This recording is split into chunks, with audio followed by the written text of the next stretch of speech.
All right. So I get a lot of questions about VPNs, proxy IP addresses, why you can't use VPNs, why you should use proxy IP addresses.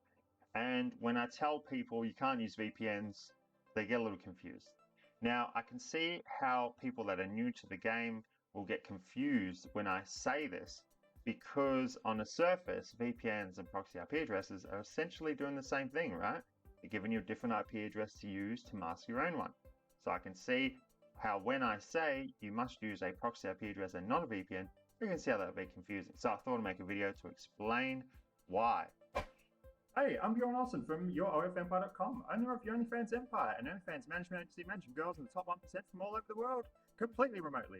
No office, hence the different hotel rooms and all my different videos.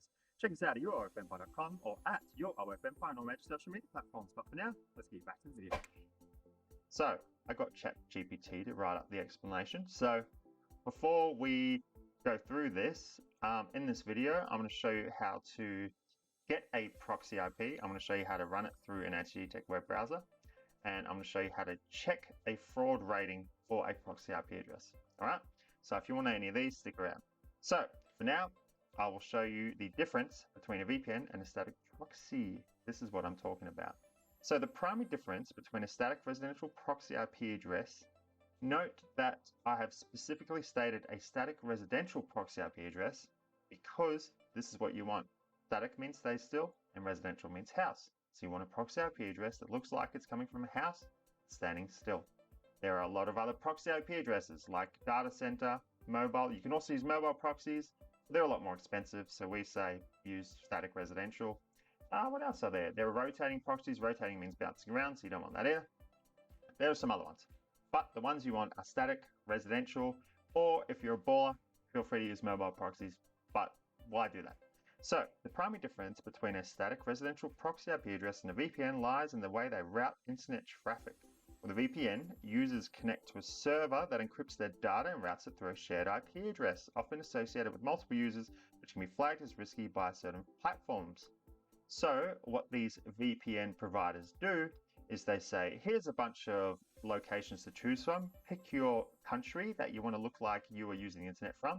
So go, all right, I'm going to use this country. Now, no matter which one you pick, there are going to be a whole lot of users using that same IP address. Now, when a social media platform or especially dating apps see this, they flag it as fraudulent because they only want real people using their products, which is understandable. So in order to mitigate this, you use a proxy IP address because then it is specific to you and it looks real. So on the other hand, a static residential proxy IP address is associated with a specific physical location, mimicking a genuine residential connection, and is less likely to raise suspicions or be flagged as it appears as a regular user, which is what you want. This makes static residential proxy IP addresses a more reliable option for accessing social media platforms or similar services without triggering risk alerts associated with VPNs. Does that make sense? I thought by running it through ChatGPT, perhaps seeing it come from some kind of authoritative figure like AI, this might make it easier to digest and believe. So I hope that sums it up. So if you finish watching this video and you still go trying to set up a social media account or dating app with a VPN and it gets banned, shame on you. You deserve to lose the money. You need to listen. Okay. Now, so we've established that proxy IP addresses are favored over VPNs. Well, they're not even favored.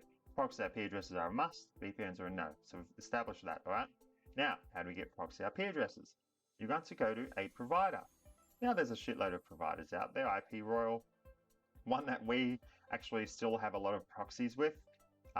When we first started doing this over a year ago, we started using proxy cheap proxies. We started using them to create some Reddit accounts, create some OnlyFans, not create, but we started to link them with OnlyFans accounts for some of our models way at the beginning.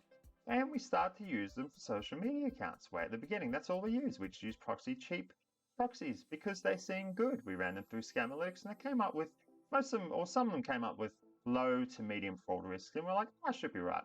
Because as long as you're not using dating apps with them, it should be fine. Dating apps are a whole other story. If you've seen our other videos, you'll know that we just use iPhones because it's a lot Easier, less fucking around. iPhone plus SIM card plus spoof location equals happy account. But if you want to create dating apps using entity web browsers, you're going to want squeaky clean proxy IP addresses. You're going to want squeaky clean static residential proxy IP addresses. So low to medium fraud rating on a dating app is not going to work. It has to be squeaky clean. But we weren't doing this. So we're like, low to medium, no worries. Anyway, I thought I'd tap into this just to show you how far they've come. Now, this was probably over a year ago. We still have a few Reddit accounts and stuff that are linked to these.